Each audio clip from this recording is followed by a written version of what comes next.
नमस्कार, मैं भोला बिहारी आप तमाम गुरुजनों को सादर प्रणाम करता हूं। साथियों, थोड़ा सोचने का विषय है कि आखिर इस बिहार में नियोजित शिक्षकों को इतनी अछूत दृष्टि से क्यों देखा जा रहा है। क्या नियोजित शिक्षक अछूत हैं? जिस अछूत की लड़ाई के लिए बाबा भीमराव अंबेडकर ने अपना खून पसीना बहा दिया और लोगों को समता का अधिकार प्रदान किया संविधान में, जैसे आदिकाल से अब तक निम्न वर्ग के जो यहाँ के मूल निवासी हैं, जो यहाँ के आदिवासी हैं, प्राचीनवासी हैं, उनको इतना नीच दृष्टि से देखा गया, जिससे तंग होकर के बाबा भीमराव अंबेडकर ने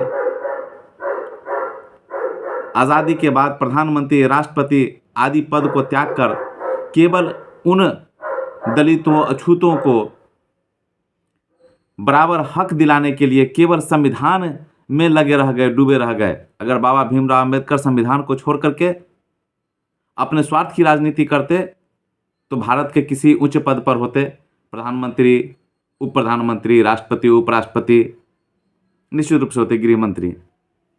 उन नीचे तबके के गरीब दलितों को सम्मान दिलाने के लिए आदरणीय राष्ट्रपिता महात्मा गांधी ने उन्हें हरिजन नाम दिया, अर्थात हरि मतलब ईश्वर, जन मतलब आदमी, हरि का विशेष आदमी। इतना उच्च नाम देने के बावजूद भी हरिजन शब्द से भी कुछ लोग जो कुंठित मानसिकता के लोग थे वो घृणा करने लगे, और आज तक कर रहे हैं, इसमें कोई संदेह नहीं है। ठीक वैसे ही हालत नियोजित शिक्षकों की हो गई है। अरे भाई, किसी गरीब के घर में पैदा ले लिया बच्चा तो उस आत्मा का क्या दोष है? उसको क्या पता था किसी क्षत्रिय के घर में हम जन्म ले रहे हैं, किसी दलित के घर में जन्म ले रहे हैं? वो तो बच्चा मुक्त आत्मा था, आया धरती पर और आपने उसका नाम अछूत रख दिया। नियोजित शिक्षकों को कुछ मीडिया के बंधु हैं, यूट्यूबर हैं, जो अपने आप को पत्रकार कहते हैं, 2-2 चैनल बना के रखते हैं। व्यू उठाने के लिए एक चैनल पर शिक्षकों की बड़ाई करते हैं, एक चैनल पर शिक्षकों की बुराई करते हैं। दिन भर लगे हुए थे, सारा मीडिया लगा हुआ है, एकदम शिक्षक शिक्षक शिक्षक, नियोजित शिक्षक। गजब हालत है भाई। ये क्यों नहीं किसी ने पूछा कि नियोजित शिक्षकों का दोष क्या था कि वो उस समय के 2003-05 से लेकर के 12-13-16 तक के जो पढ़े लिखे युवा थे, उनका दोष केवल इतना था कि वो मुखिया जी के द्वारा, त्रिस्तरीय पंचायती राज के द्वारा बहाली हुई उनकी, वो उनके हाथ से उनको प्रमाण पत्र मिला, नियोजन प्रमाण पत्र, इसीलिए वो अछूत हो गए।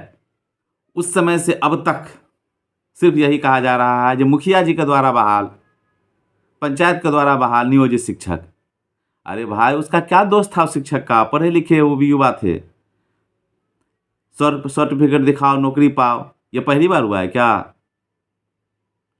एक ही बार बहाली हुई आदरणीय लालू प्रसाद जी के समय बीपीएससी से।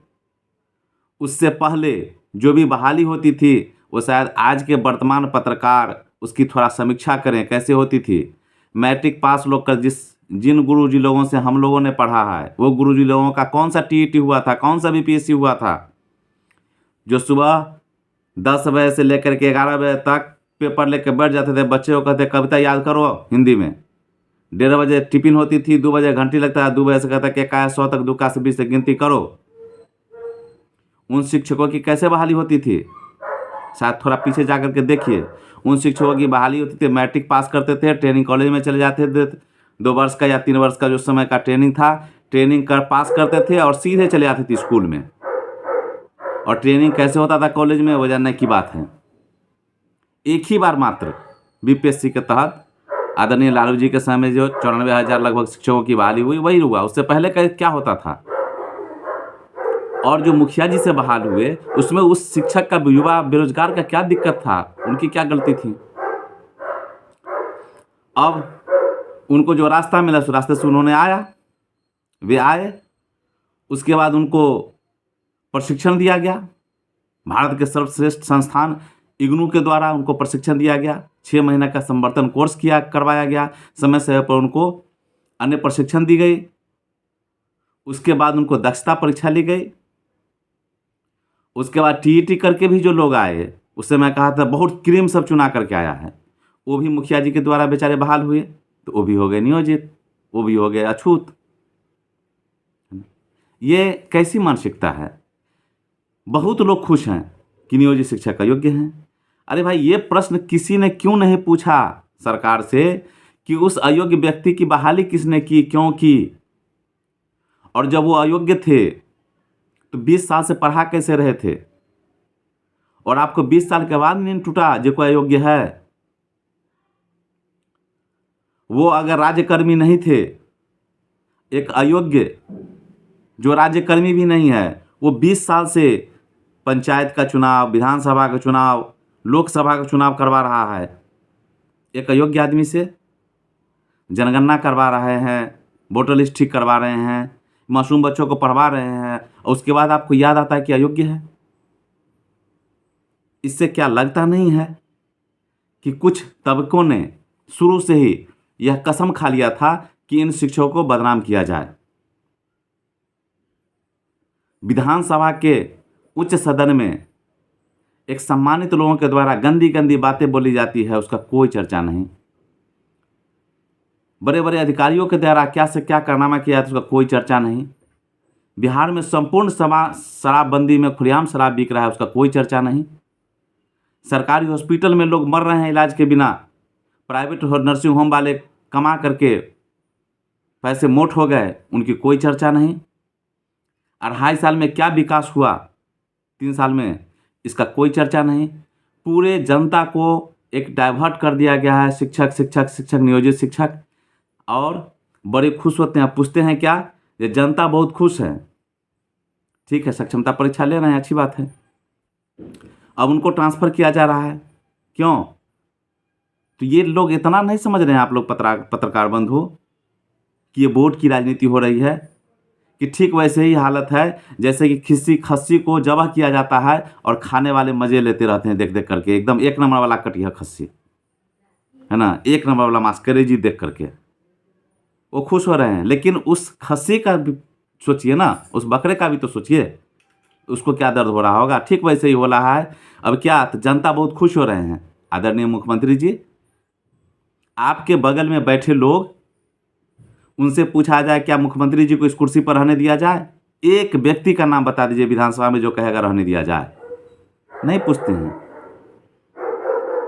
शिक्षा मंत्री जी के क्षेत्र में जाकर के पूछ लिया जाए, क्या शिक्षा मंत्री के पद पर विजय बाबू को रहने दिया जाए? कितने लोग कहेंगे रहने दिया जाए? जो यूट्यूबर हैं खूब पैसा कमा रहे होंगे, जो मीडिया के पत्रकार हैं खूब नाम कमा रहे हैं, उनके घर के अगल बगल के लोगों को पूछा जाए क्या इनको इस पद पर रहने दिया जाए? लोग कहेंगे नहीं रहने दिया जाए, कुछ लोग ही कहेंगे रहने दिया जाए। अब केवल शिक्षकों के लिए स्पेशल पूछा जा रहा है कि जनता सबसे कि इसको रहने दिया जाए कि हटा दिया जाए, तो नहीं हटा दिया जाए। क्या नाइंसाफ़ी है लोकतंत्र में। क्यों एक शिक्षक समाज के पीछे इतने हाथ धोकर लोग पड़े हुए हैं? क्या पाप किया उन्होंने? सिर्फ यही नहीं किया उस समय के युवा बेरोजगार कि अपने रोटी के लिए, अपने परिवार के भरण पोषण के लिए आपका सारा प्रताड़ना सह करके, सारा कष्ट झेल करके बच्चों को पढ़ा रहा है ताकि रोजी रोटी चले, अब उनको परिवार से दूर कर रहे हैं। ये आपको क्या नहीं लग रहा है कि अनुचित है? जब अपना वेतन माने किसी मंत्री ने पूछा, किसी विधायक ने पूछा, माननीय मुख्यमंत्री जी ने कभी पूछा है क्या हम लोग को ये सब सुविधा मिलना चाहिए, पेपर पढ़ने के लिए, मोबाइल का खर्चा, किराया भाड़ा, जाने आने का तेल भाड़ा, सब ये बढ़ाएं? कभी नहीं पूछे। शिक्षकों के लिए पूछे गए, मास्टर सब का वेतन बढ़ा दिया जाए जी, लोग कहेंगे नहीं। क्या ये क्यों, ऐसा क्यों? ये बहुत गहरी साइज से। अब देख लीजिए आदरणीय के पाठक जी, के पाठक जी एकदम तूल पकड़ाए हुए हैं भाई। मासूम बकरे का वो हलाल कर रहा है वो कसाई की तरह, और कुछ लोग मजे ले रहे हैं। अरे दम है के पाठक जी को तो उनसे एक बार सवाल पूछिए कि एक साइड में वो रहे, कहाँ कहाँ शराबबंदी हुआ? उनके पूर्व के विभाग की भी समीक्षा होनी चाहिए, क्यों नहीं किया जाता है? अगर दम है तो आदरणीय के पाठक जी को स्वास्थ्य विभाग में रख दिया जाए 6 महीना के लिए, एक भी डॉक्टर नहीं रहेंगे, सारे हड़ताल पर चले जाएंगे। एक कह रहे हैं कि बहुत सुधार हो गया, क्या सुधार हो गया है? स्कूल से में बेंच आ रहा है खरीदा करके, थोड़ा क्वालिटी देख लिया जाए। थालियाँ आ रही है, क्या क्वालिटी देख लिया जाए। कह रहे हैं बच्चे स्कूल आने लगे, क्या पहले बच्चे स्कूल नहीं आते थे? और जो बच्चे स्कूल नहीं आते थे सरकारी स्कूल में पढ़ करके वो बच्चे अभी बीपीएससी कंप्लीट करके सरकारी स्कूल में मास्टर कैसे हुए? क्यों? एक नियोजित शिक्षकों के पीछे बिल्कुल सुधार नहीं हुआ, कुछ भी सुधार नहीं हुआ है। बस एक तबका शिक्षक मासूम जबा होते रहा और जबा करने वाले एकदम करते रहे जबरन, और खाने वाले ऐश करते रहे। ये सोच रहे हैं माननीय मुख्यमंत्री जी की जनता बहुत खुश हो रहा है, शिक्षा में सुधार हो रहा है। अरे भाई, भोली भाली जनता को माइंड डाइवर्ट किया जा रहा है कि जनता यह सवाल नहीं पूछ दे कि विगत 3 साल में बिहार में क्या हुआ है, विकास का क्या काम हुआ है सिवाय कुर्सी बदलने के। आपका महत्वाकांक्षी योजना शराबबंदी कहाँ तक सफल हुई, कहीं जनता पूछ न दे। 7 निश्चय 2 आपके महत्वाकांक्षी योजना कहाँ है, कहीं जनता पूछ न दे। हर घर को छतदार बनाने का संकल्प था सरकार का, केंद्र सरकार से अलग हो गए माननीय मुख्यमंत्री जी।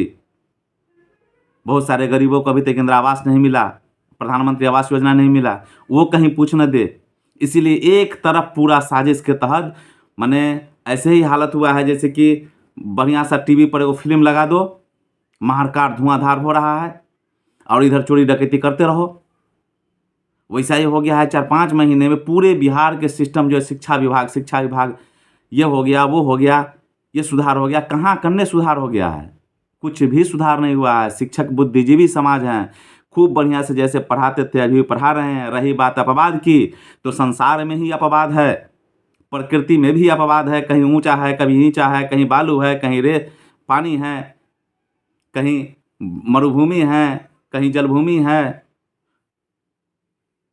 पूरा सब कुछ असामान्य है।